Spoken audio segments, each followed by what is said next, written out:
Hello, welcome to today's audio blog. What's the worst that could happen? No, seriously, what's the worst that could happen? That terrible, awful situation that you may have got yourself into. What honestly is the extent of the worst that could happen? This is such a common cop-out of why people hold back from chasing their real dreams. I can't do that. I could lose my job. I can't think this way. My friends might think I'm weird. And it is always this arbitrary thing that might happen that we say, and we make it sound so huge and terrible and ominous. Because deep down, we know that no one can ever deal with a huge, terrible chunk of a problem all at once. You would have to break it down, deconstruct it, sort through all the actions, and then you'd just put your life back together again, wouldn't you? And there we come to the crux of the problem.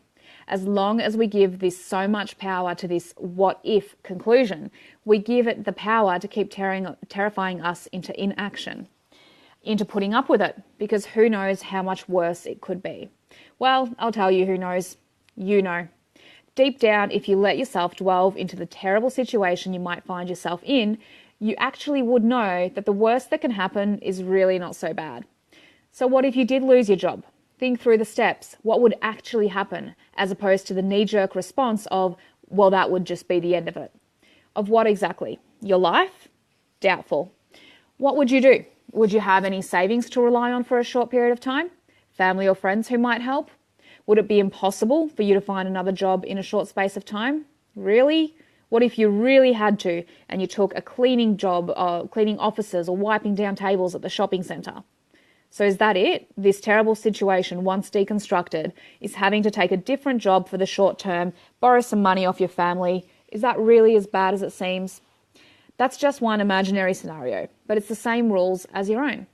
Sometimes we spend so long and so much effort being afraid of this thing that will happen if we do something or say something, that we build it up to be this massive mountain that would just topple us over if it ever came down.